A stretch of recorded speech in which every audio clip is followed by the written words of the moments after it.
Gen.G, this was a roster that was built to win Worlds. And just specifically calling out Ruler for his performance in the series. Again, even in a loss, felt like he was the standout performer on the side of Gen.G. If you haven't watched any of the LPL and you haven't watched any LCK game, I'm like, hey, why is Ruler no longer in Gen.G where he has been for so long? Did go, of course, to the LPL, did go to JDG. This guy had a world championship under his belt. He had a home in the LCK. He had a home on Gen.G as well. So I think a large portion of that was, hey, is it worthwhile for me to potentially toss all that away?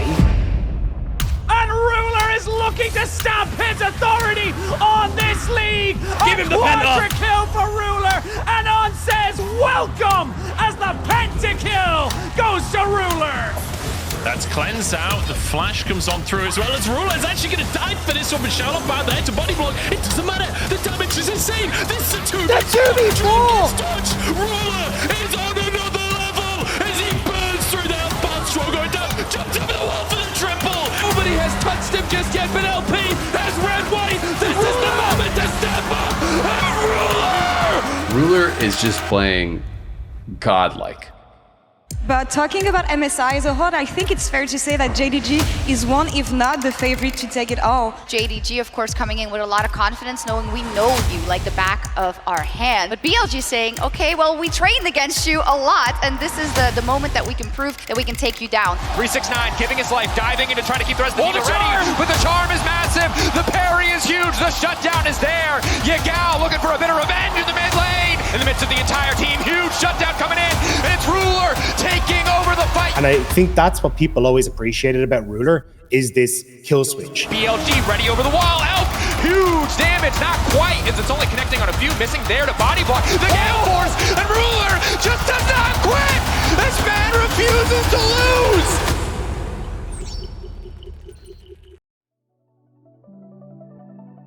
Before we get into today's story, I'd like to thank our sponsor, Omen, for being our portal to possibility by sending our crew on an esports world tour, kicking things off in Austin, Texas, to experience the first North American CS major since, well, you know the one. But it's no more play.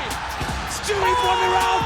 We go to overtime. Unleash your ultimate gaming potential with the Omen Max 16 laptop. Crafted for powerful performance, the Omen Max 16 is equipped with up to an Intel Core Ultra 9 processor, offering gamers desktop-level performance anywhere, encased in a light, portable body they can take on the go. Then, there's also a groundbreaking new self-cleaning fan technology called Fan Cleaner. Powered by Intel, this built-in feature periodically reverses the fan's direction to prevent dust buildup for absolutely peak reliable performance. And for the first time ever, Omen gives players the ability to manually overclock their laptop's CPU and GPU for max performance, up to 250 watts total processing power without having to go into the BIOS. Thanks again to Omen for helping players navigate through any gaming obstacle to reach new levels with the Omen Max 16, now available at omen.com.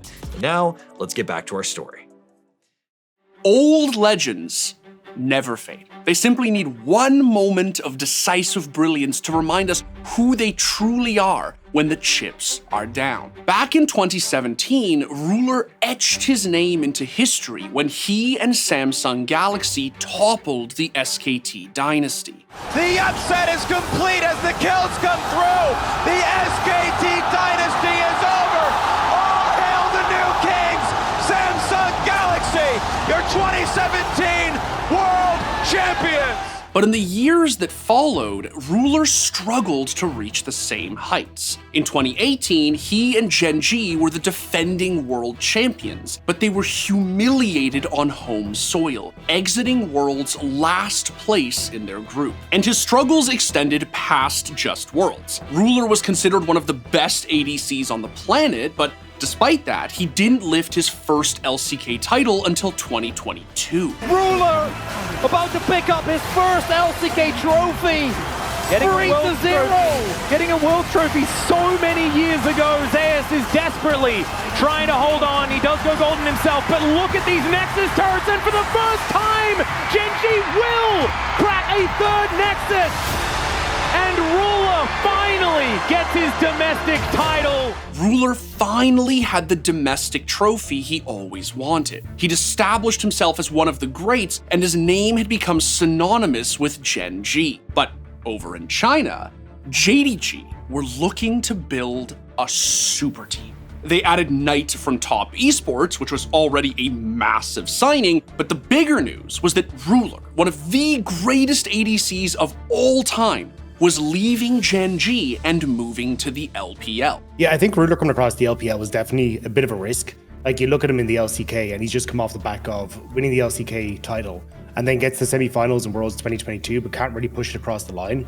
So I think a large portion of that was, hey, is it worthwhile for me to potentially toss all that away to try something new in the LPL, to go to a different country? On paper, JDG were Worlds contenders before they even stepped foot on the Rift. If Ruler couldn't lift another international trophy with this team, his legacy would be tarnished. But playing in the LPL was very different than in the LCK, which is where Ruler had spent his entire career. While there were moments where he grabbed hold of games and took over, Ruler's safer playstyle was focused on perfect positioning and pinpoint movement. And it wasn't clear if that style would mesh well with the rest of JDG. I was excited and I was just keen to see what they were actually going to look like on the Rift. 'Cause, like, 5 superstars basically in one team. There's always going to be some turbulence, but yeah. But when the season got underway, it was clear that the hype surrounding Ruler and JDG was warranted. 10 seconds left, and they have to try and make sure this turret does not fall. Here we go, Bin. Oh! He gets scattered, and he's weak at the knees because he just can't kill him. He's still got missing. He's still got missing. It's a trade of 1-for-1. This is desperation,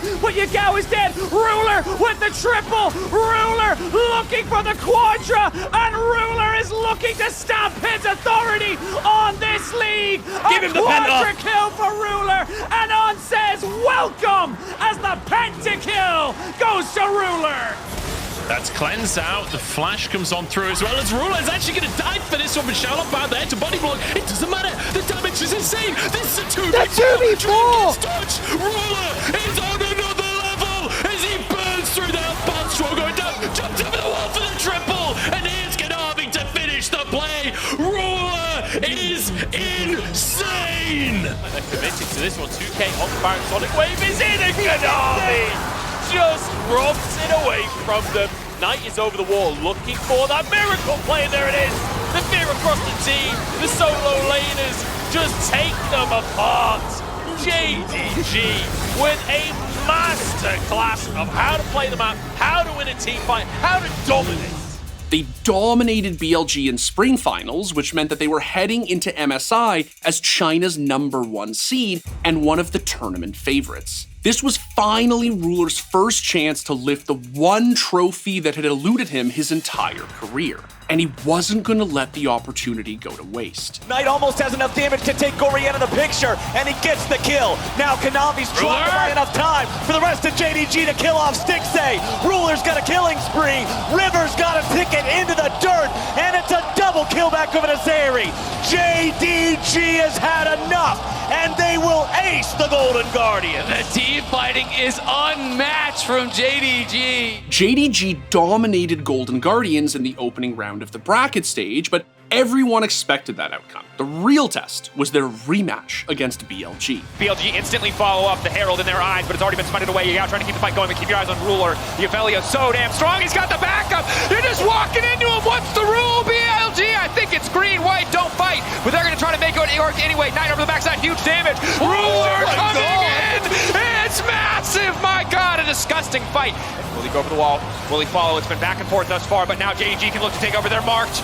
Will he take him down? The Shuriken's coming in. Ruler again taking over. JDG outplaying in the fight in the extended brawl. They take the dragon. They come out on top, and they're killing everybody. JDG are saying the finals was not a fluke. Sandra going for the re-engage. JDG just going to set their eyes on the prize, set their eyes on the Nexus. This is the most dominant game one we've seen from JDG in a very long time. Ruler now legendary, 11-1-6. At this point, they're just stab padding because they can end the game whenever they damn well please. JDG kicking off with an incredible showing here in game one.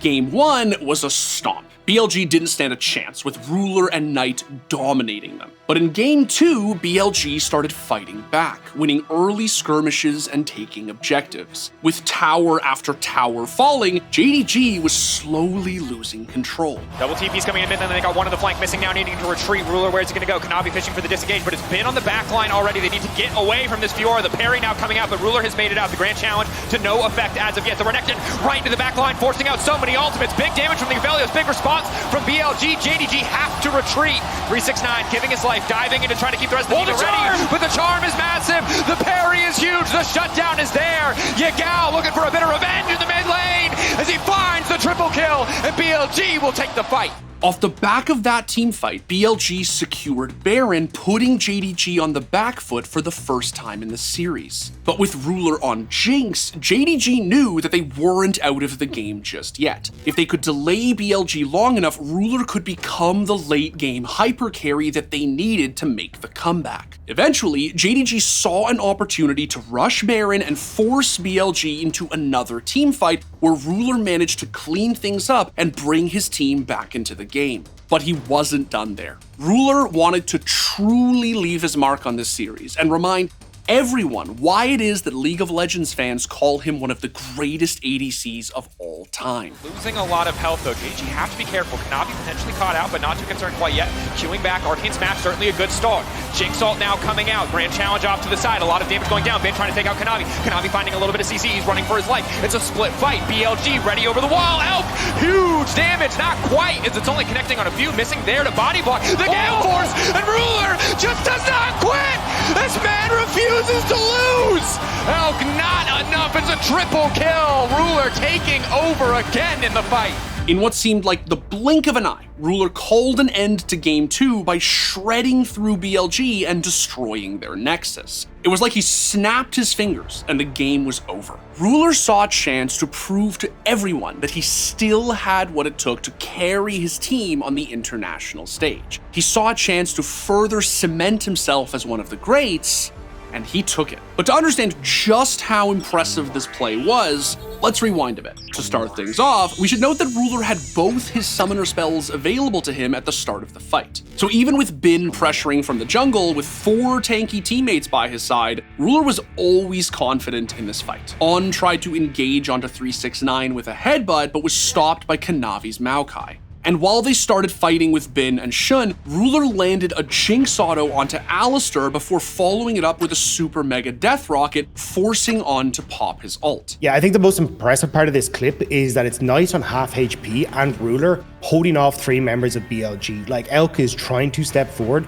but Ruler is constantly kind of aggressing and playing and keeping him at arm's length thanks to the range advantage on the Jinx. And from there, BLG's support was completely out of the fight, allowing Ruler to pop his ghost, walk into the jungle, and take down Shun without even being touched. From this point on, even if it didn't look like it yet, the game was basically over. You see, Jinx's passive, Get Excited, gives her 175% bonus movement speed and 25% additional attack speed when she takes down objectives or enemy champions. So as soon as Shun went down, Ruler didn't miss a beat and immediately popped Gale Force. When activated, Gale Force allowed the user to dash to a targeted location and fire 3 homing missiles at the most wounded enemy, dealing bonus damage and providing a slight movement speed increase. Ruler used it to dash towards On and delete him with a final auto attack, all while maintaining Jinx's passive so he could continue running BLG down. And unfortunately for Elk, he was next on the chopping block. He tried flashing away, but Ruler immediately followed suit and quickly chunked his HP down before BLG's ADC finally decided to pop his stopwatch. But by that point, it was too late for him. Elk was a sitting duck, and as soon as he exited stasis, Ruler finished him off. And I think that's what people always appreciated about Ruler, is this kill switch. He can just turn it on and go, no, I play defensive, but there's my moment. I'm going to take it, and I'm going to carry every single second out of this game. Ruler's heroics allowed JDG to close out the game, and they went on to 3-0 their domestic rivals before taking them down a second time in the grand finals. And JDG are the 5 fingers of Knight's golden left hand, and they will claim the prize that was promised. JDG, your MSI champions. Ruler managed to lift his first MSI trophy in his first attempt, solidifying his legacy as one of the all-time greats. And at the time, JDG were the undisputed best team in the world. Their team fighting looked spectacular. Their laning was spectacular. And even the way that they operate on the map, like they could end a game if you give them Baron within 30 to 40 seconds. It felt like they were absolutely unstoppable. And although they didn't manage to walk the golden road, when looking back on 2023, it was plays like this from Ruler that allowed them to reach new heights and nearly make history. So I imagine as a player for him, this was a great opportunity to kind of sit down and go, like, how do I actually want to play with this team? And I imagine it was the same for Knight, the same for 369, where you've got these players that, you know, are all tremendous players in their own right. And it was a question of, like, how do we want to approach this as a team? How are we going to make this all work? And I feel like the answer was a lot of Ruler being the carry. When the game is on the line, every second counts. And in that moment, Ruler reminded all of us that if you want to win, you need to be decisive. Thanks for watching. If you want more content like this, hit the sub button and ring the notification bell. For unique bite-sized videos you won't find anywhere else, hit us up on our X, Instagram, Facebook, and TikTok.